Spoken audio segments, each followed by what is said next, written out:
संविधान सभा के निर्माण के लिए प्रारूप समिति का गठन, संविधान सभा के निर्माण के लिए प्रारूप समिति के गठन के बारे में बात करें ना, तो ध्यान रखिएगा 29 अगस्त 1947, 29 अगस्त 1947 को संविधान सभा के निर्माण के लिए प्रारूप समिति का गठन किया गया था। इस प्रारूप समिति कुल मिला के सदस्य कितने थे?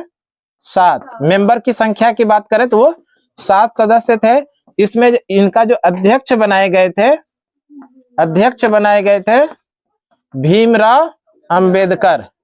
भीमराव अंबेडकर को इनका अध्यक्ष बनाया गया था ड्राफ्टिंग कमेटी का, यानी कि प्रारूप समिति का। ये इंपॉर्टेंट है, कई बार एग्जाम में आया हुआ है।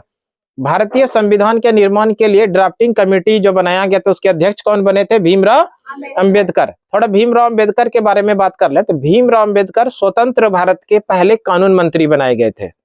स्वतंत्र भारत के पहले कानून मंत्री कौन थे? भीमराव अंबेडकर। भीमराव अंबेडकर का जयंती प्रत्येक वर्ष 14 अप्रैल को मनाते हैं, है ना। भीमराव अंबेडकर का जयंती प्रत्येक वर्ष 14 अप्रैल को मनाते हैं।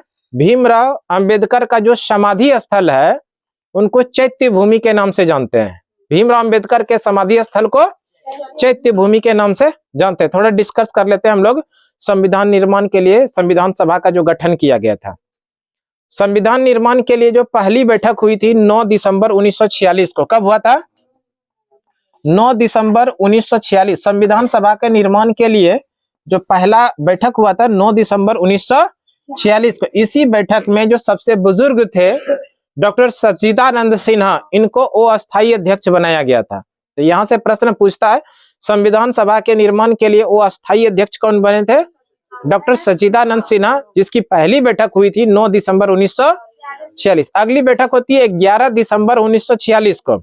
11 दिसंबर 1946 को जो अगली बैठक होती है, इस बैठक में संविधान सभा के निर्माण के लिए, संविधान निर्माण के लिए अस्थायी अध्यक्ष बनाया जाता है डॉक्टर राजेंद्र प्रसाद को, है ना।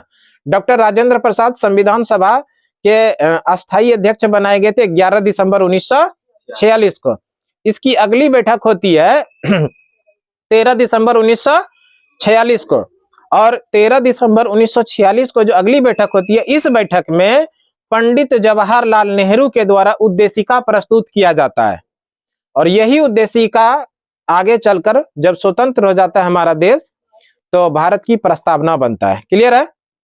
उद्देशिका किसके द्वारा प्रस्तुत किया गया था? पंडित जवाहरलाल नेहरू के द्वारा 13 दिसंबर 1946 को। और बाद में यही उद्देशिका स्वतंत्र भारत के बाद ये क्या बनता है? प्रस्तावना बन। एक सवाल और याद रखिएगा, संविधान सभा के निर्माण के लिए अंतिम बैठक जो हुई थी अंतिम बैठक वो हुई थी 24 जनवरी 1950 को, है ना। संविधान सभा के निर्माण के बाद अंतिम बैठक कब हुई थी?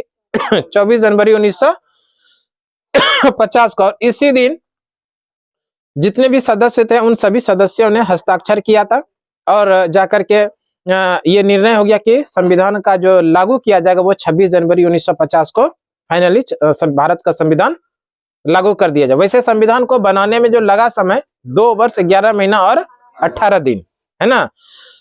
और संविधान जो है 26 नवंबर 1949 को बनकर तैयार हो गया था। इसीलिए तो प्रत्येक वर्ष 26 नवंबर को संविधान दिवस के रूप में मनाया जाता है। प्रश्न आपसे जो पूछा गया था, ड्राफ्टिंग कमेटी यानी प्रारूप समिति के अध्यक्ष कौन बने थे? अध्यक्ष बने थे भीमराव अंबेडकर और इसका गठन हुआ था 29 अगस्त 1947 को। इसमें कुल सदस्य थे 7। ठीक है।